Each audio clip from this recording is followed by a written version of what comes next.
ನಮಸ್ಕಾರ.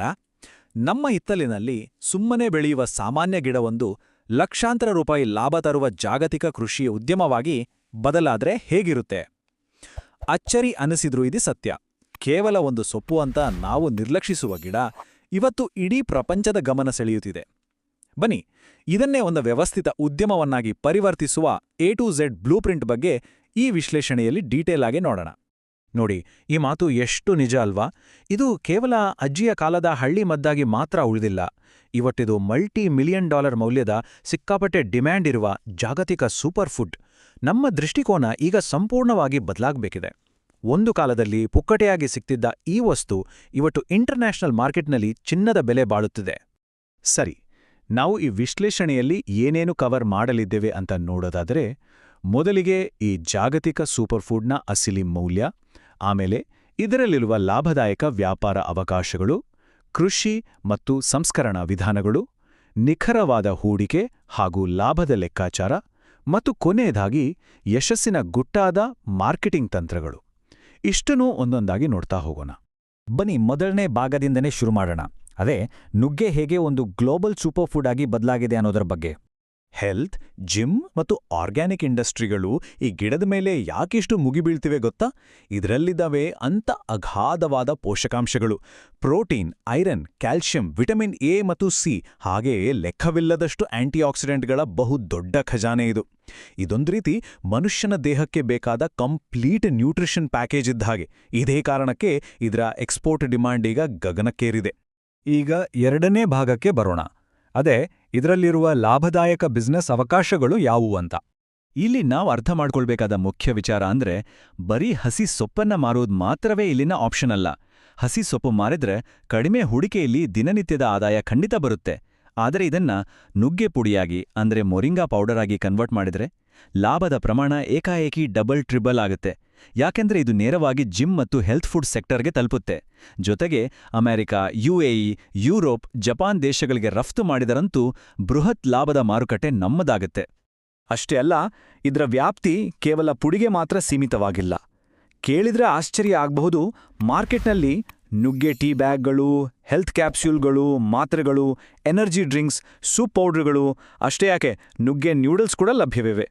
ಇಂತಹ ಮೌಲ್ಯವರ್ಧಿತ ಪ್ರಾಡಕ್ಟ್ಗಳು ಈ ಉದ್ಯಮವನ್ನು ದೊಡ್ಡ ಮಟ್ಟಿಗೆ ಕೊಂಡೊಯ್ಯಲು ಬಯಸುವವರಿಗೆ ಹೈ ಪ್ರಾಫಿಟ್ ಮಾರ್ಜಿನ್ ತಂದುಕೊಡ್ತವೆ. ಓಕೆ, ಈಗ ಮೂರನೇ ಮತ್ತು ಅತಿ ಮುಖ್ಯವಾದ ಭಾಗಕ್ಕೆ ಹೋಗೋಣ. ಕೃಷಿ ಮತ್ತು ಸಂಸ್ಕರಣಾ ವಿಧಾನ, ಅಂದ್ರೆ ಇದನ್ನ ಬೆಳೆಯೋದು ಮತ್ತು ಪ್ರಾಸೆಸ್ ಮಾಡೋದು ಹೇಗೆ ಅಂತ. ಕೃಷಿ ಮಾಡಬೇಕು ಅಂತಿರೋರಿಗೆ ಸರಿಯಾದ ತಳಿಯ ಆಯ್ಕೆ ತುಂಬಾನೇ ಮುಖ್ಯ.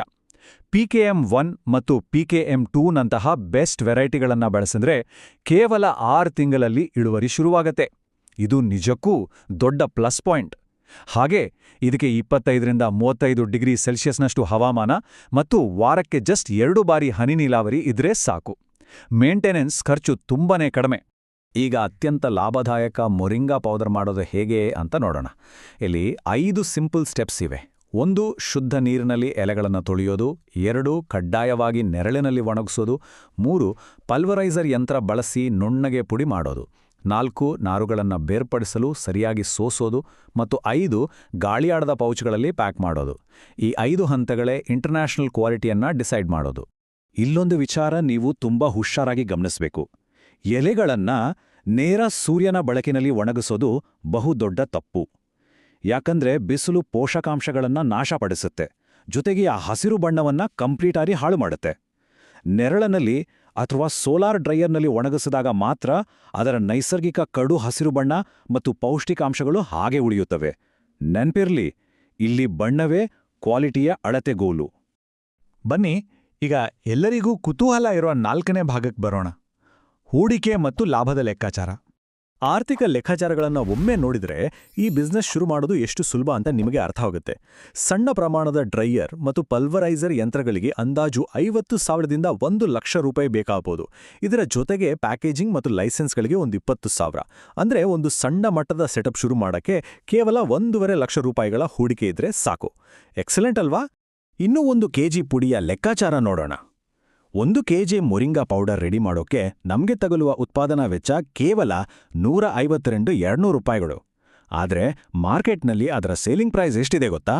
500-800 ರೂಪಾಯಿ. ಮಧ್ಯವರ್ತಿಗಳಿಲ್ಲದೆ ನೇರವಾಗಿ ನಾವೇ ಮಾರಾಟ ಮಾಡಿದ್ರೆ ಈ ಲಾಭದ ಪ್ರಮಾಣ ಊಹಿಸಲು ಅಸಾಧ್ಯ. ನಿಜಕ್ಕೂ ಇದೊಂದು ಹೈ ಪ್ರಾಫಿಟ್ ಮಾರ್ಜಿನ್. ಇದನ್ನೇ ನಾವು ದೊಡ್ಡ ಮಟ್ಟದಲ್ಲಿ ನೋಡೋದಾದ್ರೆ ಅಂದಾಜು 15-25 ಟನ್ ತಾಜಾ ಎಲೆಗಳು 2-3 ಟನ್ ಒಣ ಪುಡಿಯಾನಿ ಕನ್ವರ್ಟ್ ಆಗ್ತವೆ. ಅಂದ್ರೆ ಗುಣಮಟ್ಟ ಮತ್ತು ಸರಿಯಾದ ಮಾರ್ಕೆಟ್ ಇದ್ರೆ ಕೇವಲ 1 ಎಕರೆ ಕೃಷಿಯಿಂದ 6 ಲಕ್ಷದಿಂದ ಬರೋಬ್ಬರಿ 20 ಲಕ್ಷ ರೂಪಾಯಿಗಳವರೆಗೂ ಲಾಭ ನಿರೀಕ್ಷಿಸಬಹುದು. ಕೃಷಿ ವಲಯದಲ್ಲಿ ಇದೊಂದು ದೊಡ್ಡ ಕ್ರಾಂತಿನೇ ಸರಿ. ಈಗ ಕೊನೆಯ ಮತ್ತು 5ನೇ ಭಾಗ, ಅದೇ ಮಾರ್ಕೆಟಿಂಗ್ ಮತ್ತು ಯಶಸ್ಸಿನ ಗುಟ್ಟು. ಇದಂತೂ ಕಡೆಗಣಿಸುವಂತೆಯೇ ಇಲ್ಲ. ನೋಡಿ, ಯಾವುದೇ ಆಹಾರ ಉತ್ಪನ್ನವನ್ನು ಮಾರಾಟ ಮಾಡುವ ಮುನ್ನ ಲೀಗಲ್ ಡಾಕ್ಯುಮೆಂಟ್ಸ್ ಪಕ್ಕಾ ಇರಬೇಕು. FSSAI ಆಹಾರ ಸುರಕ್ಷತಾ ಲೈಸೆನ್ಸ್ ಇಲ್ಲಿ ಮ್ಯಾಂಡೇಟರಿ. ಇದರ ಜೊತೆಗೆ GST registration, local trade licence ಮತ್ತು ಸರ್ಕಾರಿ ಸಬ್ಸಿಡಿ ಪಡೆಯಲು MSME ಅಥವಾ ಉದ್ಯಮ್ ರಿಜಿಸ್ಟ್ರೇಷನ್ ಇರಲೇಬೇಕು. ಇವು ನಮ್ಮ ಬ್ರ್ಯಾಂಡ್ನ ವ್ಯಾಲ್ಯೂ ಮತ್ತು ಟ್ರಸ್ಟ್ ಎರಡನ್ನೂ ಹೆಚ್ಚಿಸುತ್ತವೆ. ಈ ಉದ್ಯಮದ ಅಸಲಿ ಸಕ್ಸಸ್ ಸೀಕ್ರೆಟ್ ಇರೋದೇ ಕ್ವಾಲಿಟಿ ಮೇಂಟೈನ್ ಮಾಡೋದ್ರಲ್ಲಿ. ಮುಖ್ಯವಾಗಿ ಪುಡಿಯ ತೇವಾಂಶ ಅಂದ್ರೆ ಮಾಯ್ಶ್ಚರ್ ಕಂಟೆಂಟನ್ನು 7% ಕಡಿಮೆ ಇಡಬೇಕು. ಆ ಕಡು ಹಸಿರು ಬಣ್ಣ ಮತ್ತು ಹೈಜೀನ್ ಕಾಪಾಡಿಕೊಳ್ಬೇಕು. ಇವುಗಳೇ ನಮ್ಮ ಪ್ರಾಡಕ್ಟನ್ನು ಒಂದು ಪ್ರೀಮಿಯಂ ಎಕ್ಸ್ಪೋರ್ಟ್ ರೆಡಿ ಬ್ರ್ಯಾಂಡ್ ಆಗಿ ಮಾಡೋದು. ರಫ್ತಿಗಾಗಿ ಆರ್ಗಾನಿಕ್ ಸರ್ಟಿಫಿಕೇಟ್ ಪಡೆಯೋದು, ಏರ್ ಟೈಟ್ ಜಿಪ್ಲಾಕ್ ಕವರ್ ಬಳಸೋದು ಮತ್ತು ಡೈರೆಕ್ಟ್ ಸೆಲ್ಲಿಂಗ್ ಮಾಡೋದು ಇವು ಸಕ್ಸಸ್ಸಿನ ಪ್ರಮುಖ ಮೆಟ್ಟಿಲುಗಳು. ಒಳ್ಳೆ ಅಭ್ಯಾಸಗಳ ಜೊತೆಗೆ ಯಾವ ತಪ್ಪುಗಳನ್ನ ಮಾಡಬಾರ್ದು ಅಂತ ತಿಳ್ಕೊಳ್ಳೋದು ಕೂಡ ಅಷ್ಟೇ ಇಂಪಾರ್ಟೆಂಟ್. ಬಿಸಿಲಿನಲ್ಲಿ ಒಣಗಿಸೋದು, ಪುಡಿಯಲ್ಲಿ ತೇವಾಂಶ ಹಾಗೇ ಬಿಡೋದು, ಕಳಪೆ ಕ್ವಾಲಿಟಿಯ ಪ್ಯಾಕೇಜಿಂಗ್ ಬಳಸೋದು, FSSAI ಲೈಸೆನ್ಸ್ ಇಲ್ಲದೆ ಮಾರೋದು ಮತ್ತು ಸ್ವಚ್ಛತೆಯಲ್ಲಿ ಕಾಂಪ್ರಮೈಸ್ ಆಗೋದು ಇವುಗಳನ್ನ ಮಾಡಲೇಬೇಡಿ. ಯಾಕಂದ್ರೆ ಒಂದು ಸಣ್ಣ ತಪ್ಪು ಈ ಹೆಲ್ತ್ ಇಂಡಸ್ಟ್ರಿಯಲ್ಲಿ ಇಡೀ ಬ್ರ್ಯಾಂಡ್ ಹೆಸರನ್ನ ಹಾಳು ಮಾಡಿಬಿಡುತ್ತೆ.